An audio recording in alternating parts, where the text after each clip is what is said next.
আমি 5 ওয়াক্ত নামাজ পড়লে ভালো, আমি উমরা করে আসছি, হজ করে আসছি, এটা আমার ভালো লাগে। 400 বছরের পুরনো মসজিদ আছে, যেটা আমি অনেক দিন ধরে এটা দেখাশোনা করি, পরিচালনা করি, ওইটা নিয়ে আসি।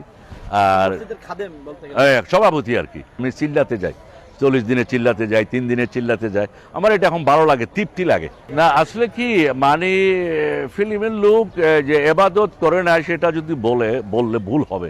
প্রত্যেকেই আল্লাহকে ভয় পায়, এটা কর্ম, চলচ্চিত্রটা কর্ম, কিন্তু চলচ্চিত্র লোক এবাদত যে করে এটা কাউকে দেখাইয়া করতে হবে না। আর আমার ব্যাপারটা যেহেতু একটু ভিন্ন কেন, আমি যেহেতু এখান থেকে আউট হয়ে গেছি 2 বছরের জন্য বা 3 বছরের জন্য আমি আউট আছে, আমি চিল্লাতে যাই, 40 দিনে চিল্লাতে যাই, 3 দিনে চিল্লাতে যাই, আমার এটা এখন ভালো লাগে, তৃপ্তি লাগে। আমি 5 ওয়াক্ত নামাজ পড়লে ভালো, আমি উমরা করে আসছি, হজ করে আসছি, এটা আমার ভালো লাগে। তো ভালো লাগে না মানে যারা করে না তাদের ভালো না, এটা তো যার জবাব দিবে একমাত্র আল্লাহর কাছে। না ওই সিনেমার জন্য যারা রাখে তারা কাটে, ওটা কাটার জন্য আমি তো আর কাটার কোনো সুযোগ নাই। যারা রেখে দিয়েছি ইনশাল্লাহ রেখে দিব, আল্লাহ যতদিন বাঁচায়। জি জি জি তাবলীগও করেন। জি জি জি জি আসলে যে অনেকেই যে একটা ভুল ধারণা থাকতে পারে আপনাদের ভিতর, যারা ভুল ধারণা করে যে করে না, তাদেরকে কি বলবেন? না এরকম না করে না মানে কি, এখন এটা হলো যার ব্যক্তিগত ব্যাপার। আমারও আল্লাহর বান্দা, তাই না? এখন মানে সবাই মানে, কেউ মানে না, তাই না? যারা মানে তারা বেহেশত যাবে, যারা মানে না তারা দুজক যাবে। এখন আল্লাহর ইচ্ছা, এটা আল্লাহর মহান সৃষ্টিকর্তা। অনেক অনেক অনেক অনেক জি জি জি জি অনেকেই তো সিনেমা করে জিরো, আবার অনেকেই সিনেমা করে হিরো, অনেক ইন্ডাস্ট্রি, ব্যাংক মালিক টালিক অনেক কিছু হয়ে গেছে, হয়ে গেছে। আসলে আপনার এরকমের কোনো কি পেয়েছেন আপনি? না এখানে হচ্ছে কি ভাইজান, এখানে একটা জিনিস মনে রাখবেন, যে এখানে এটা যার, সে এস্টাবলিশ হবে, টাকা পাবে, পয়সা পাবে, সম্পদ পাবে, দৌলত পাবে, নাম পাবে।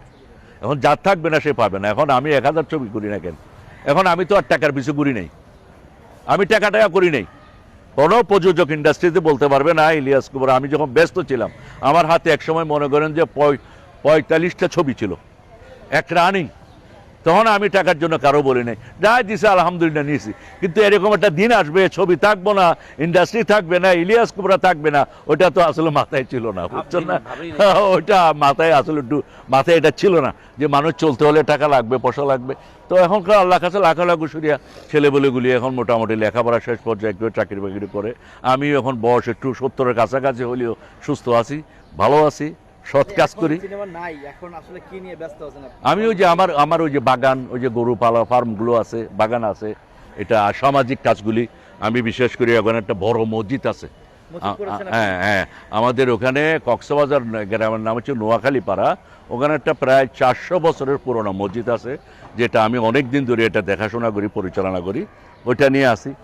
আর সভাপতি আর কি, সভাপতি হিসাবে আছি। আর হলে ওখানে সামাজিক কিছু কাজ করি আমি, সামাজিক কাজগুলি। আমাদের তো পাহাড়ি এলাকা, ওখানে মানুষের অপহরণ হয়, হয়, সেগুলি একটা কমিটি নিয়ে আমি একটা সামাজিক কাজ করতে আমার খুব বেশি ভালো লাগে, সামাজিক কাজ করি।